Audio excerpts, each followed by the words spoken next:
Welcome to Crash Chords Autographs. I, of course, am Matt, a.k.a. Stormageddon. And at the top of the show, before I even go into the usual business, I have an ad. I'm really excited to be partnered with Bean Quest Coffee. They gave me a discount code, DJ_coffee, for 5% off any order from their website, bean-questcoffee.com. It's created by two brothers who both love gaming and coffee and wanted to bring quality coffee to spaces within the gaming universe. And as y'all know, I do Twitch stream myself, and so they made me an affiliate, and I can bring that savings onto you if you go check out their stuff. And again, using the discount code DJ_coffee, you can get 5% off your order. So if you like coffee and you like gaming, I would go check out Bean Quest Coffee.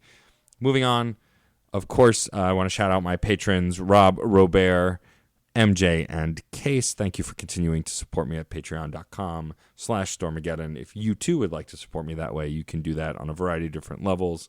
All of that money goes just right back into this show and the other shows I work on to continue to grow them and do some more awesome, cool stuff. You can also go to DJ_Stormageddon on Twitch. That's twitch.tv/DJ_Stormageddon. To watch my exploits there, streaming video games. Right now I'm playing Super Metroid. I'm returning to a game I loved growing up. And you can follow and subscribe there. If you are an Amazon Prime member, you can get a free subscription to my channel. Every Amazon Prime member gets a free sub per month on Twitch. Enough about that, though. Let's move on to this week's guest, which is my friend Joe Adragna. He is also known as the Junior League. He just put out a new record called Adventureland and came back on the show to talk about that new record, as well as playing live, touring, all of the fun things that go along with being a singer-songwriter in 2019, and also how that process has changed since the last time we spoke. I'm really happy to have him back on the show. If you haven't heard any of his stuff, I highly recommend it. It's some of my favorite indie rock out there right now. Again, the album is called Adventureland. But enough about that. Enough from me. Let's go to the episode where I chat with Joe of the Junior League.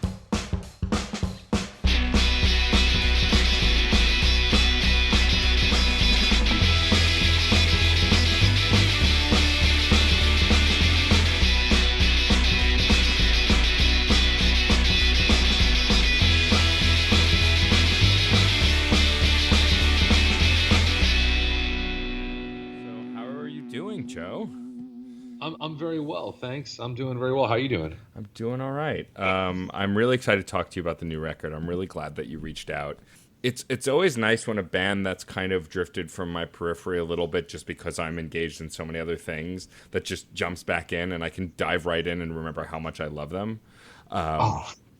And I've always been a fan of your work and the stuff you've done. It's been a while since we chatted. The last record we talked about was also Rands, which back in 2015. Yeah. And right. You've done quite a few things since then.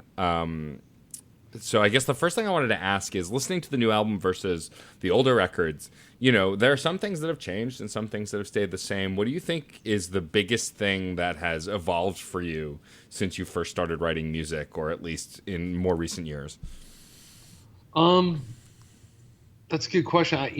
Maybe I'm more confident, than I was when I started. I think that I'm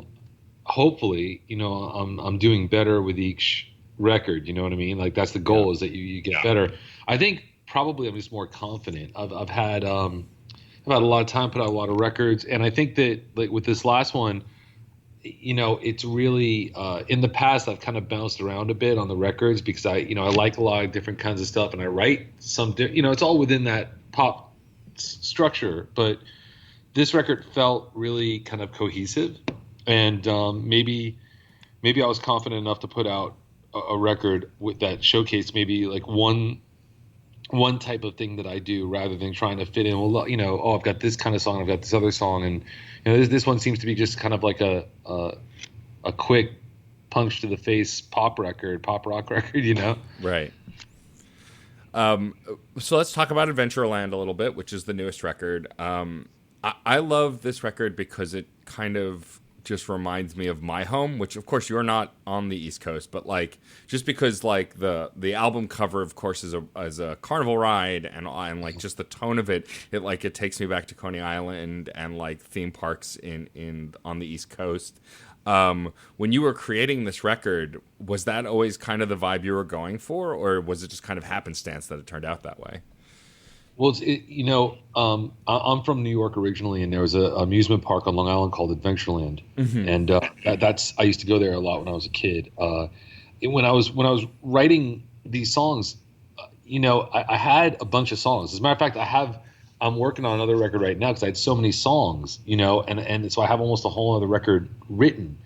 And but again, it was kind of like maybe Also Rans or You Should Be Happy, where there was a bunch of different types of songs on there, and I thought, well, I got all these rock songs, maybe I should put them all together. I think that this might be cool. And then I thought, I don't know why I was thinking, I took that picture, by the way, on the cover. That was a picture I took at a carnival, and I just was looking at that picture, and I was like, I remember the Gravitron when I was little. Remember the Gravitron ride where you'd be held against the side of the Gravitron as it spun because yeah, sort of like a centrifuge. Right. And so I remember they used to blare rock music when I'd go on there. Like, you'd go on there and like Heat of the Moment by Asia or something would be just cranking, And I was like, wow, well, I've got these rock songs. What if I just made a record to go to carnivals to? Like just a good rock record that you might hear blaring while riding rides, And even though that the songs themselves don't really have much to do with riding rides, I just felt like it might be fun to put out a summertime rock record, put all those songs together and have a real concise pop rock record. And I don't feel like I'd done that since a.k.a., the first record I put out. So that was kind of what guided it. And then it all seemed to come together, and it felt really cohesive, and from the songs to the artwork, Yeah. Well, and it's just very funny that it happens to be a photo that you took here in New York. Like, because I know you're not in New York anymore, I just had assumed it was in Adventureland somewhere else. So it's kind of funny that the feelings I got aren't really fabricated. They are true to the core of what this album is. Yeah. When writing this record, so you say you already have a ton of songs ready to go for another record. When you're writing, do you write with a record in mind, or do you just kind of, when you're struck by inspiration, write a thing and then just keep track of everything you're creating? Sort of both. Like I can't help, like, if I'm in a particular mood, I'll write a particular type of song. But, God, that's a good question. I think that I just basically, I might think to myself, oh, all right, well, I've written kind of a sad, melancholic, autumnal song. So now this next record is going to be fall-like and really kind of like a downer, but with like kind of catchy songs, like a Smith C kind of thing. Or I might think that, oh, well, I've written a rock song, so I need to make you know what I mean? Like whatever I'm doing at the moment, I think, well, that's what it's going to be. And then when I've written enough songs, then I kind of start to get into a groove, like, okay, well, I'm obviously in this mode, I'm writing this kind of thing, so go with that. And maybe some of the songs that I wrote that don't fit that, put them aside and use them for something else. Or maybe when I'm in that mode, I try, because I really do want to be a bit more, I feel like some of my records, while I'm proud of them, I feel like they're kind of, some of them are a little bit more all over the place, stylistically, even though they're,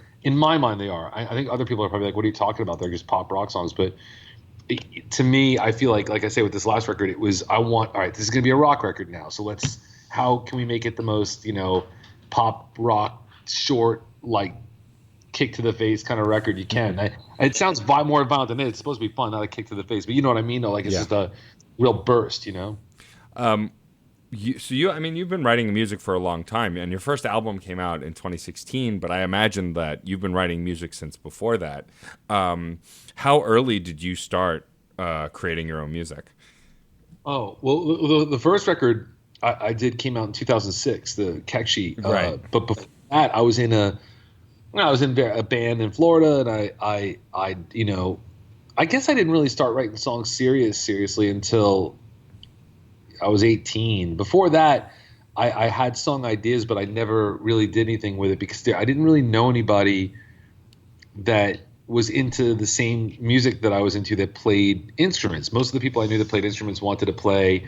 I played drums when I was a kid, so they would want to play Jimi Hendrix songs or Led Zeppelin songs or, whatever, and there wasn't like a lot of people that wanted to play this like Smiths covers or REM songs or anything like that. So I didn't really know a lot of people that I could work with. When I went to college, that's when it started to come together. So that at that point, I started writing more, like in the early 90s. And then when I moved to Louisiana in 2000, around 2000, 2001, I really didn't have anything to do. I'd left all my friends. I'd left my family who had moved to Florida. And I just kind of did nothing but write songs for 2 years, until and so I was working off those for a long time. So I guess the 90s is when I really started kind of very seriously writing stuff.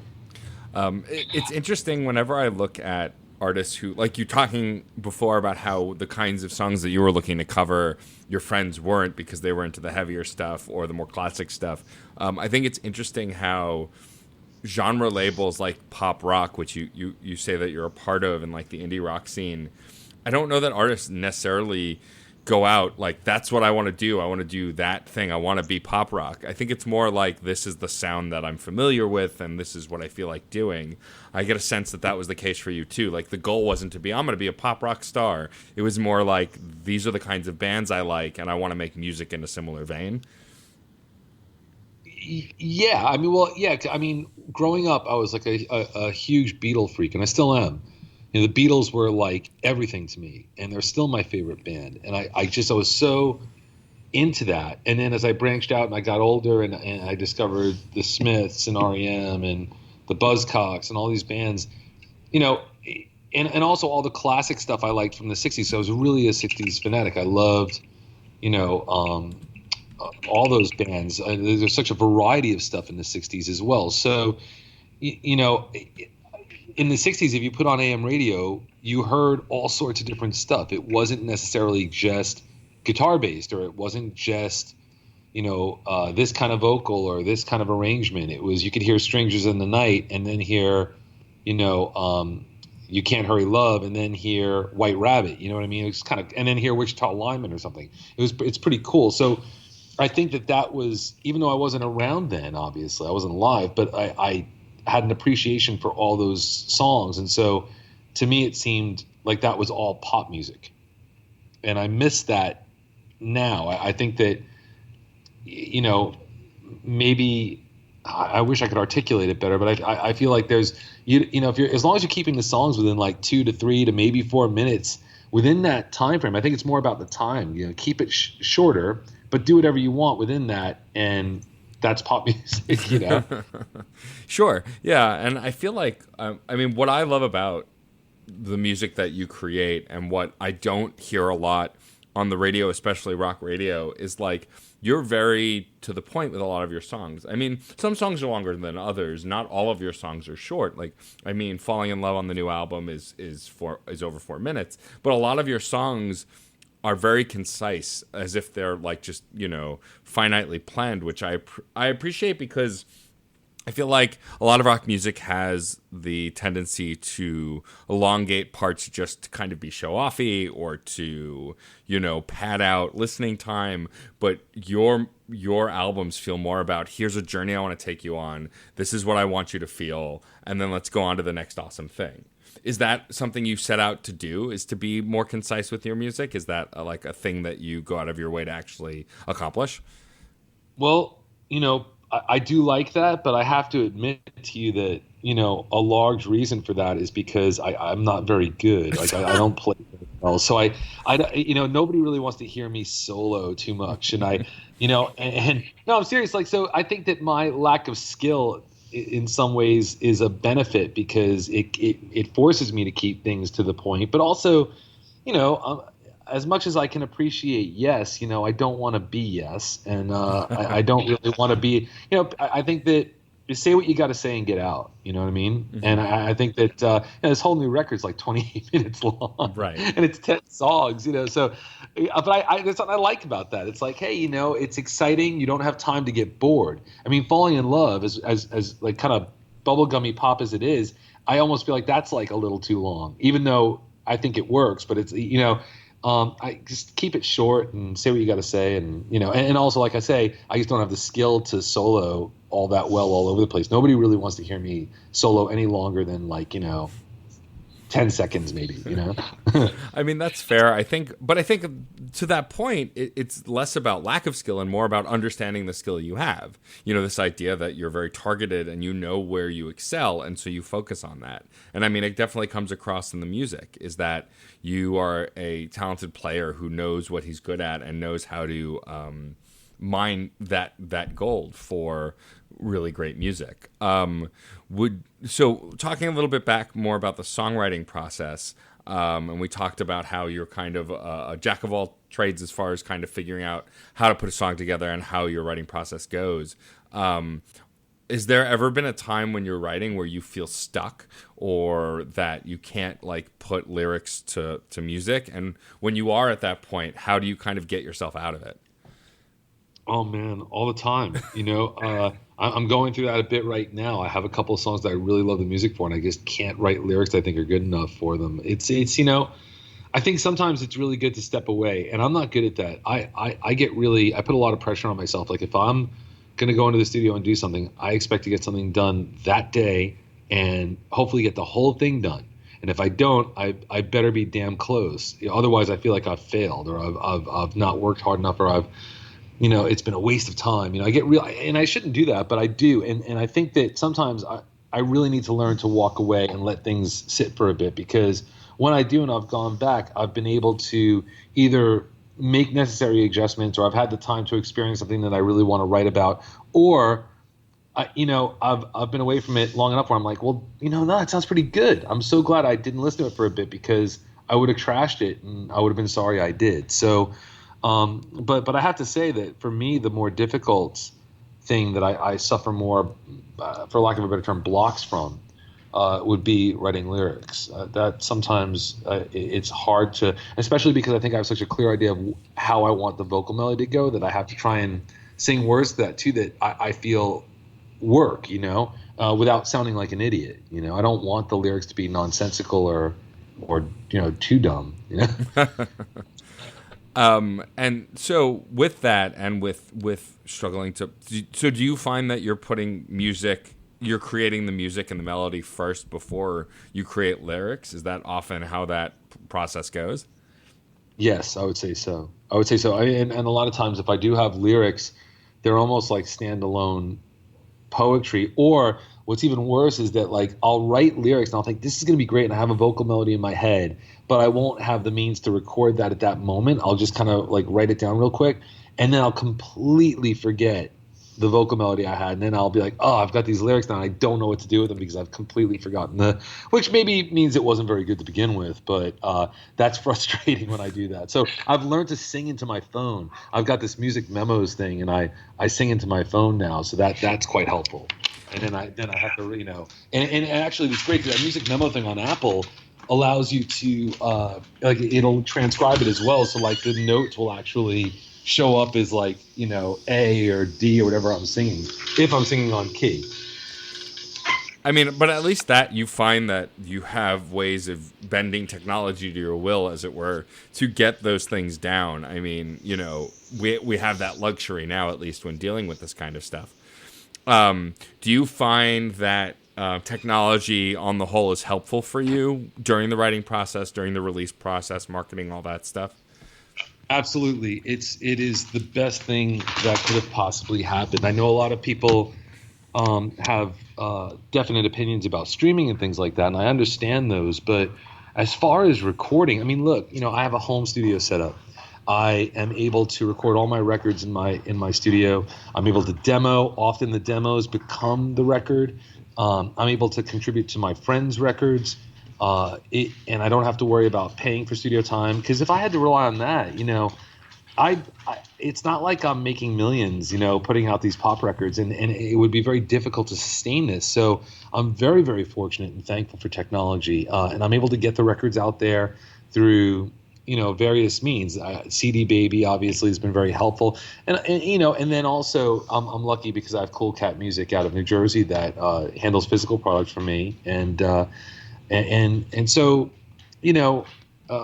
I think it's a huge help. The idea that I could flesh out demos at home, that if I really was stuck and I was out somewhere and I had a guitar and I wasn't home, I could always like throw down an idea into the phone, and it's extraordinary. I never would have thought that was possible. I remember using those Fostex cassette 4-tracks and things like that. This is just so much easier and allows people to do so much. So yeah, I'm thrilled that I have that luxury. I mean, it's funny you talk about the older technologies, because like I remember as a kid, if there was a song on the radio that I really liked, I had to sit and wait for it to come on again and then tape it with my tape recorder, commercials and all, and then listen to it. Whereas now it's like if there's a song you hear that you like, you can Shazam it to find out what it is and then go right to the iTunes store or wherever else and buy it or pull it up on Spotify. Which is awesome. And think about all the music. Like when I remember, hanging around the record store, and depending on how cool the record store clerk was, really kind of influenced how great your record collection was. And now everybody can do that for themselves, but you used to have to really search. I remember waiting for like the newest NME, which usually got a week late, because it took a while to get over from the UK, or getting the latest 12-inch from a band you liked. You really had to kind of like search, wait, and if one store didn't have it, you might have to go into the city to get it. It was just, it was a whole thing, meeting the right person that had the right, I have this bootleg or I have this copy. And now it's great. Your favorite band could be two 15-year-olds making a type of music you've never even conceived of in a basement in Santa Barbara. You know what I mean? And that could be your favorite band because you heard them on Bandcamp, and that's it. It's really it's amazing.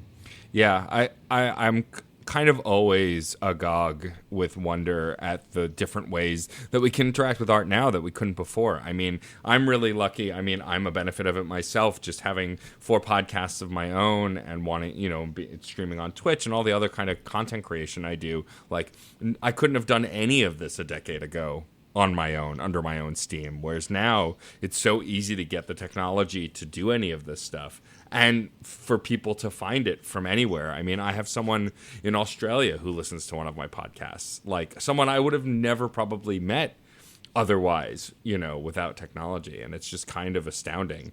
Do you feel like access to this stuff has made the writing process even easier for you? I imagine it is, because you can get access to any other kind of music for research or to find new things. Are there bands that you like right now that you might not have ever heard of without the modern access?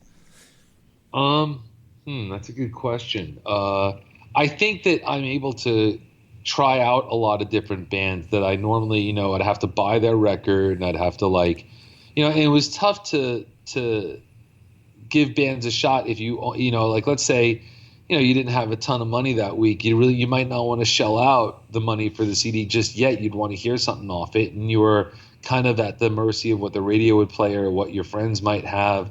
But now, yeah, you can look anything up. I find myself going back and finding older things that maybe I took for granted or I skipped out on because I just heard too much of it. Like, this is going to sound really funny, but like I've been deep diving into the Grassroots. Do you remember the Grassroots? They had a bunch of kind of like MOR hits in the 60s, like Temptation Eyes and all kinds of stuff.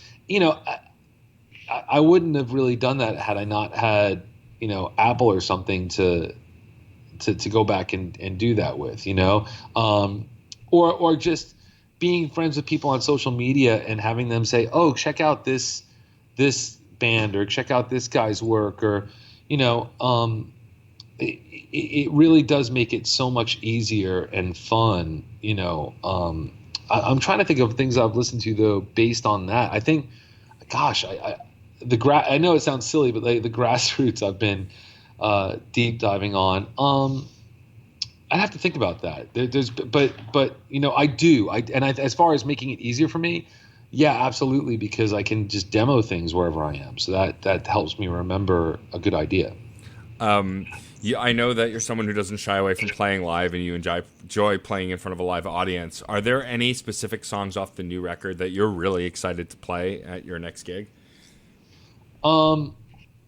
Yeah, I'm excited to play a song called Heavy that I co-wrote with my friend Jason Waka, who's also a talented artist out of New Jersey.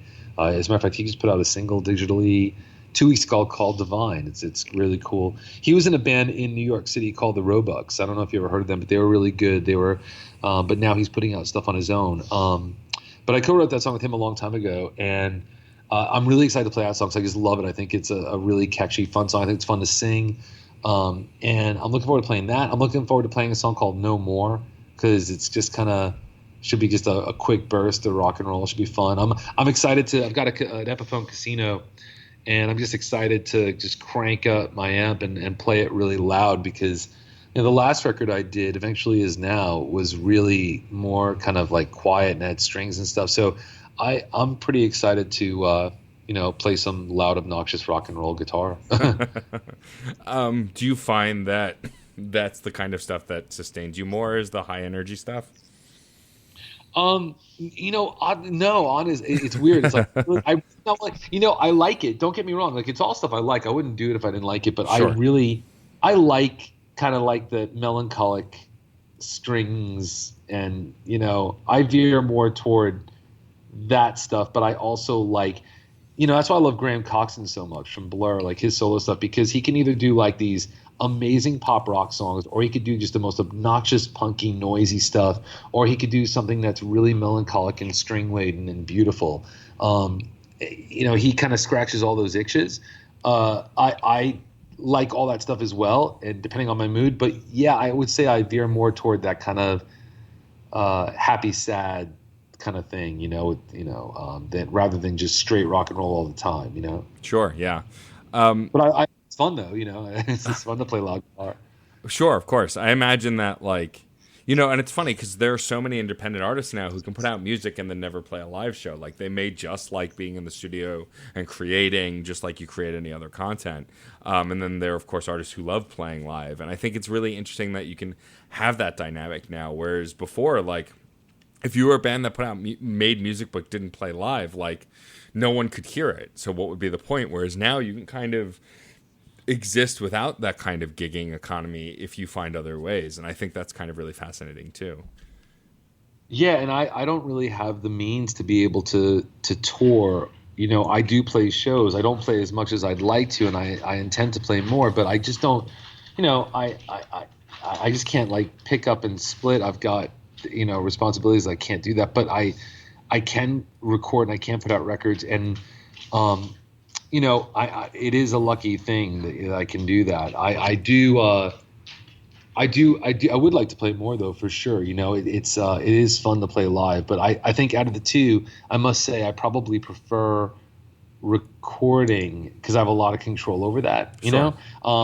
But I do love playing live, and I love playing with other people live. Like if my friends are playing and I can play with them, I love doing that too. So, it's nice to do both, but at least with the recording, I can do it anytime I want. I'm not really dependent on a club or a lot of times because I handle a lot of the instrumentation myself. I have to find friends to help me. Like down here, I have a group of guys that play with me regularly, so I'm very thankful for them. If I were to go to New York, I have friends there.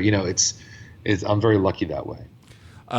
Being a multi-instrumentalist and being someone who can, who does all of the writing and playing on his records, is there any instruments that you currently don't know how to play that you'd be interested in incorporating in a future record? Yeah,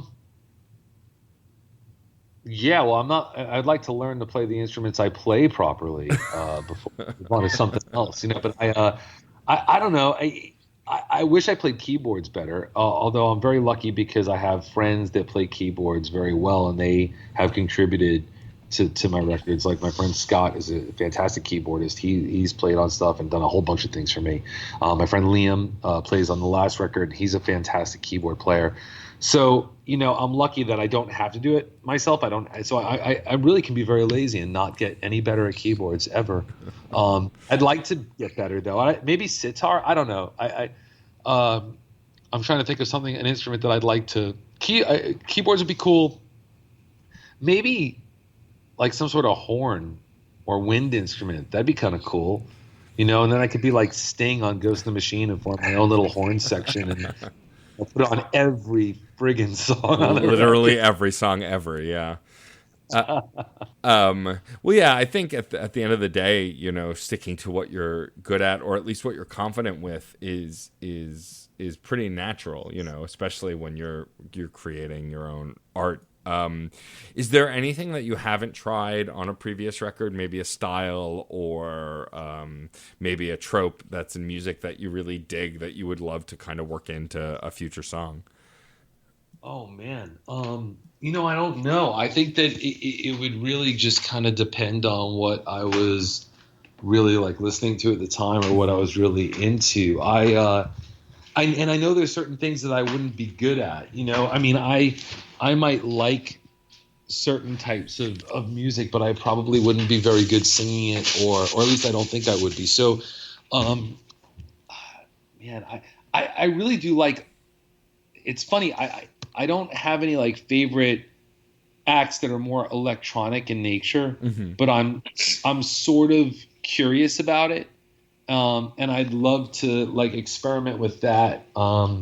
I just think that it would probably sound clumsy if I did, but I am like the musically, like the stuff that I listen to the closest would be like maybe like, and I'm dating myself, but like Stereolab and things like that. But like I know my friend Liam is he's told me about a couple of different bands, and I've actually gone on Apple, and how they have those curated playlists they do. Yeah. And so I've tried to listen to the stuff in that genre, and it's really been inspiring, but in a weird way. Like I can't do that, but you could definitely take influence from it. And so maybe that style would be pretty interesting. Get away from just writing on guitar all the time or fumbling around on a keyboard, to just do something different, that might be something to consider. Sure, totally. There's so many different ways to be inspired while writing music, and tons of artists these days who are probably never in the past influenced by pop culture are often now somehow influenced by pop culture just because it's so pervasive. Are there any things outside of music that have driven you to write music, or certain shows or books or movies that you've seen that have inspired you to write music? Oh yeah, like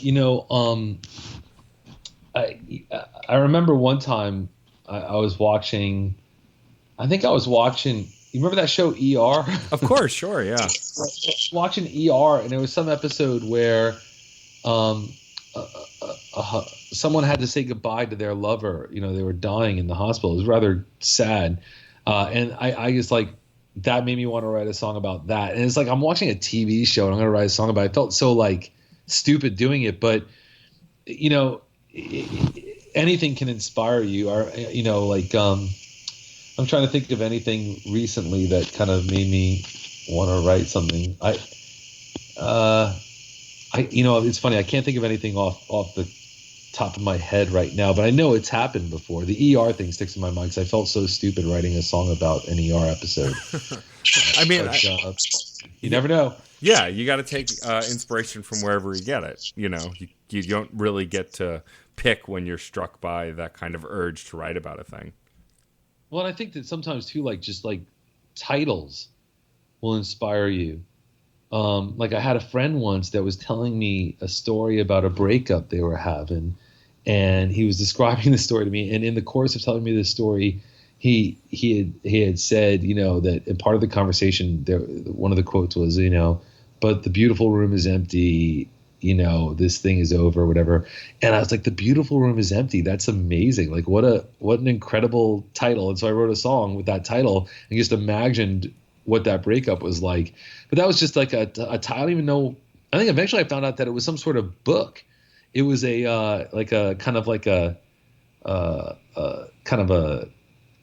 don't know what genre, but it was like kind of like a sexy time book, I don't know, but I was like, ooh, this is a bit risque, but the title itself was so amazing, so I wrote that song about it. So sometimes it's just like even a title can, make you write something. Yeah, for sure. And when That's you're terrible, I apologize. No. That's actually a really good point that leads me to another question. Like, when you're titling tracks, does that just come from the natural core of what you're writing about or the choruses, or do you sometimes struggle to title your tracks? Yeah, sometimes I struggle. I try not to go like, I remember, it's like Michael Nesmith. I love Michael Nesmith. He's one of my favorite songwriters, but some of his titles are seemingly completely unrelated to what he's saying. Like he has Right. this one song that's like the most amazing monkey song called Auntie's Municipal Court. And but the song never mentions those words, has nothing to do with a court, nothing to do with an ant. uh, I have no idea why he titled it that, and I think that, I try to avoid that because I think people are like, well, why did you title something that isn't even, it's not even in there, I want people to remember the songs and I don't want to make it more difficult for them. I have a hard enough time getting them to listen as it is, you know what I mean? So Sure. I don't want to make it more difficult for them. So No, that's fair. I mean, you want things to be searchable at the end of the day, I guess. So picking common words is probably not a terrible thing, right? Right. Well, the thing is, I could act all day long like, oh, I don't care if people listen to it. I mean, if that were really the case, I wouldn't put records out. You know what I mean? I Right. just do it for myself and keep it at home. Obviously, I'd like people to hear it. I don't want to make it more difficult. At the same time, I wish more people were honest about that. That doesn't mean that you have to like bow to other people's tastes. Like you're not trying to like, oh, I'm going to make a song that I think people will like, but if you're gonna put it out, obviously you want people to check it out, and so I don't know. I try to keep the title unless there's some real reason for me to title something that isn't in the song. There's like something in my head that says, no, this is the way, this is what it should be called. I try not to be too difficult about that. If you could cover any song, regardless of current like instrumental prowess or ability, like if you could just cover any song that you love, what song would that be? Oh man, I've covered some songs I've really loved, like live. Hmm. Uh, do you want me to think of something I haven't? No, sure. If it's something that you've done live, that's great too. I would love to hear about that. I've covered a number of songs. I mean, I've done songs that my friends have written. I've done songs that I guess, as a matter of fact, I recently did a cover of the Bee Gees, "If Only I Had My Mind on Something Else," which I love that Oh, song. But nice. a song I've not covered would be "Sky High" by Jigsaw. Hmm. Um, I really want to do "Temptation Eyes" by the Grassroots. I think I'd love to do a cover of uh, "Right Back Where We Started From" by Maxine Nightingale. You Hmm. know that song? Yeah, that's a I good one. love that song. Just off the top of my head, I could probably think of a million songs I'd cover because I love, I'm just a big geek fan. So, I it doesn't take much convincing for me to do a cover if I think I could pull it off. Because I absolutely, it's just pure joy playing these singing songs that you love. You know what I mean? So it wouldn't, especially if even if it doesn't fit with what I'm doing, I don't care, or I'll make it fit. Totally. So yeah, that's actually a good idea. What if I did a real rockin' version of "Right Back Where We Started From"? Then it could be a train wreck, but it could be great. I don't know. I'll have to think about that. Well, I'm happy to help strike it inspiration. would be hard to top the original. I mean, Maxine Nightingale sings just beautifully. She's incredible, and that arrangement's amazing. But boy, would it be fun.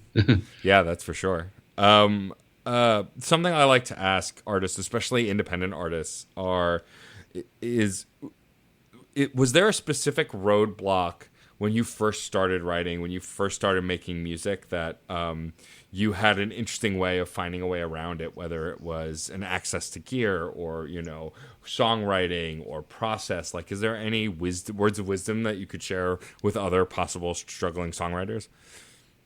Um, I think it's good to when you're starting out to surround yourself with people who are better than you, so that you can learn. And I think that you have to be open to learning. Like so, and that doesn't mean that you have to copy or listen to everything everyone tells you. But I mean, being around people who play guitar better than me enabled me to learn chords so I could articulate what I wanted to do melodically, or you know, um, being around engineers who were very, very good at what they did. Like there is a fella named Jim DeVito, who's a friend of mine in St. Augustine, who's one of the most brilliant engineers and producers. He's a wonderful guy.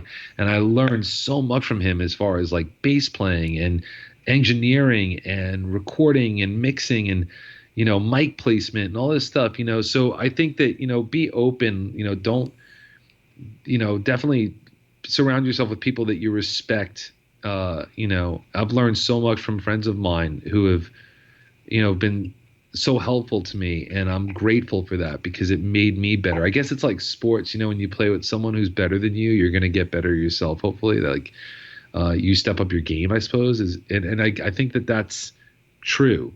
I think that if you play with people who are better than you, you're going to step up your game and be better. And I think that's what I would recommend to people who are starting out doing anything, songwriting or playing an instrument. Find people who are really awesome at what they do and try to play with them and learn.